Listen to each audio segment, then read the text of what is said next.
శ్రీగురుభ్యో నమః. హరి ఓం. నమస్కారం. ఈరోజు మన కార్యక్రమంలో సంధ్యావందనం విశిష్టత గురించి తెలుసుకునే ప్రయత్నం చేద్దాం. సంధ్య అంటే ఏంటో తెలుసుకుంటే వందనం గురించి తెలుస్తుంది. సంధిలో చెయ్యటానికి యోగ్యమైనది సంధ్య. రాత్రి పగలు కలిసే కాలాన్ని సంధ్యాకాలం అంటారు.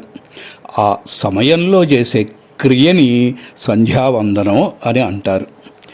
యజ్ఞోపవీతం ధరించిన వారు విధిగా చేయవలసిన కర్మ సంధ్యావందనం. సంధ్యావందనం ద్విజాతులకి ముఖ్యమైంది. మరి అటువంటి సంధ్యావందనం ఎప్పుడు చేయాలి, ఎన్నిసార్లు చేయాలి? ద్విజుడు త్రికాల సంధ్యావందనం చేయాలని శాస్త్రవచనం. ప్రస్తుత పరిస్థితులలో కనీసం ఉదయం ఒక్కసారైనా చేయటం మంచిది. ప్రాతఃస్నానం చేసిన తర్వాత సంధ్య వార్చాలి.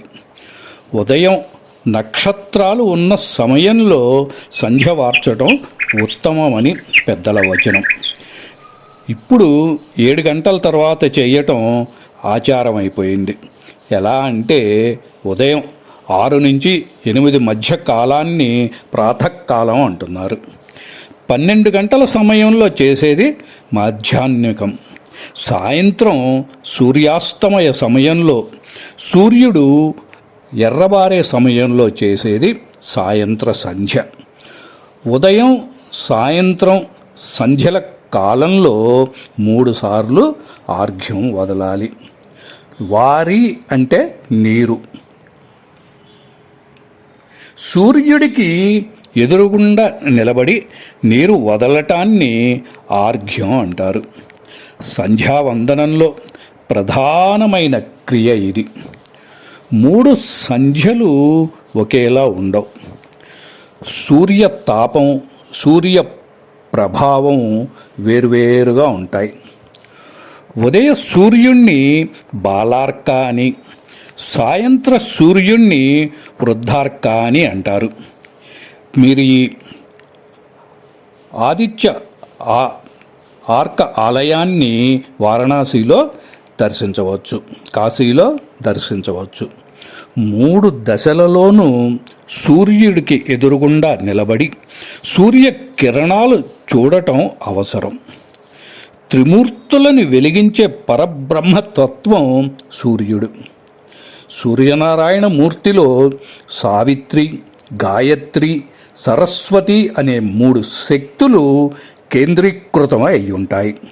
అంటే సూర్యుడిలో అద్వితీయమైన 3 శక్తులు, 7 రంగుల కిరణాలు ఉన్నాయన్నమాట.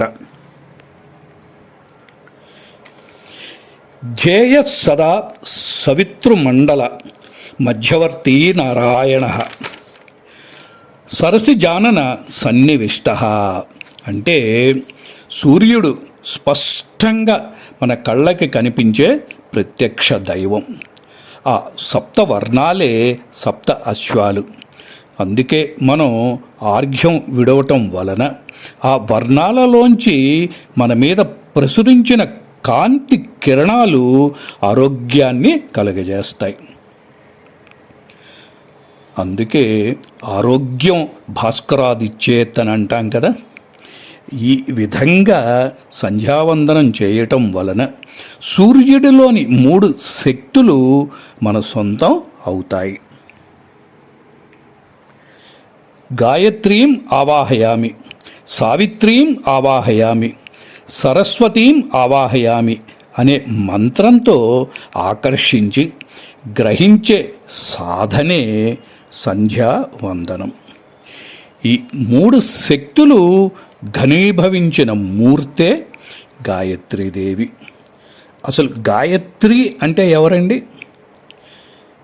వికసించిన ఎర్ర కమలంలో ఆసీనురాలైన గాయత్రీదేవి సకల వేద స్వరూపం. ఆది పరాశక్తిని బ్రహ్మ 4 ముఖాలతో ప్రార్థించి గాయత్రి మంత్రాన్ని 4 వేదాల రూపంలో వివరించాడని పురాణ కథనం.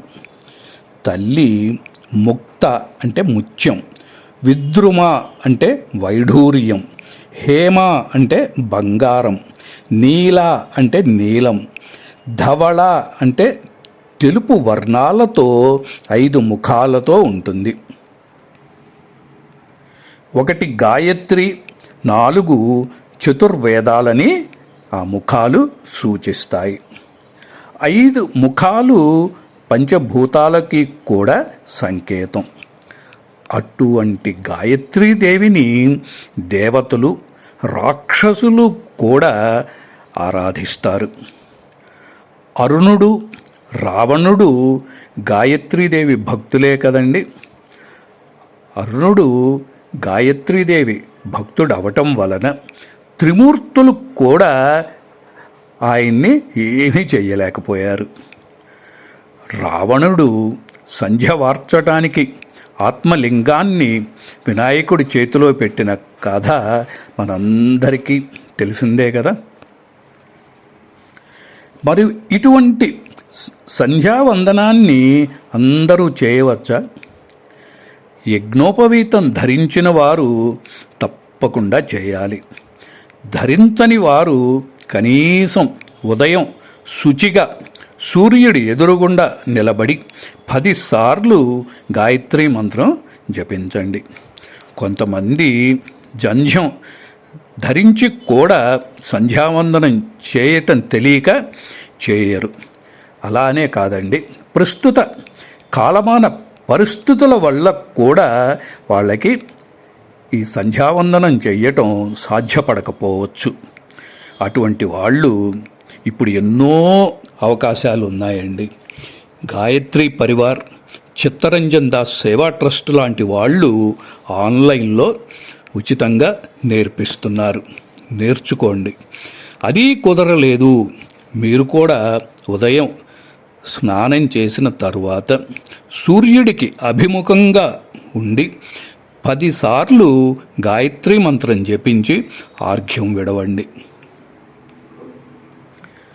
24 బీజాక్షరాల లిఖితమైన గాయత్రి మంత్రం మహిమాన్వితమైనది కాబట్టి ఆరోగ్యం, తేజస్సు, జ్ఞానం కలుగుతాయి. మరి మీకు సందేహం రావచ్చు, ఆడవాళ్ళు కూడా చేయొచ్చా అని చెప్పి. అవసరం లేదమ్మా. మీరు తల్లిగా, భార్యగా, అక్కగా, చెల్లిగా పూజా సమయంలో ఇంటిని శుభ్రం చేయటం, ముగ్గులు వేయటం లాంటి పనులు చేసి సహాయపడతారు. దాని వలన వాళ్ళు వార్చిన సంధ్యలో ఫలం మీకు కూడా దక్కుతుంది. వాళ్ళు సంధ్యావందనం తప్పక చేసేలా ప్రోత్సహించండి చాలు. మీకు మరీ కావాలి అని అంటే ఆదిత్య హృదయం చదువుకోండి. నిస్సంకోచంగా రోజు చదువుకోవచ్చు. అది కూడా కుదరలేదు మీకు, కనీసం ఆదివారం నాడు ఆదిత్య హృదయం చదువుకోండి. అగస్త్య మహర్షి ఒక్క రాముడి కోసమే దాన్ని ఆదిత్య హృదయాన్ని చెప్పలేదమ్మా, లోక కళ్యాణం కోసం చెప్పిన ఆదిత్య హృదయం అది. కాబట్టి మీరు ఎటువంటి సందేహం లేకుండా ఆదిత్య హృదయాన్ని పఠించవచ్చు. పురుషుడికి సంధ్యావందనం వలన దక్కినంత ఫలితం ఈ ఆదిత్య హృదయ పఠనం వల్ల మీకు కూడా లభిస్తుంది.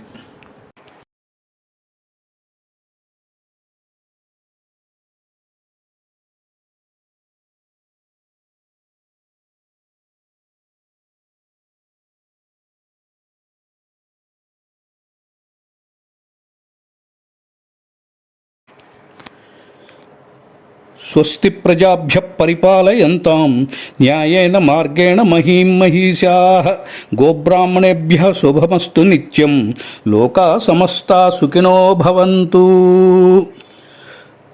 మరొక కొత్త అంశంతో తదుపరి కార్యక్రమంలో మళ్ళీ కలుసుకుందాము. సెలవు. స్వస్తి.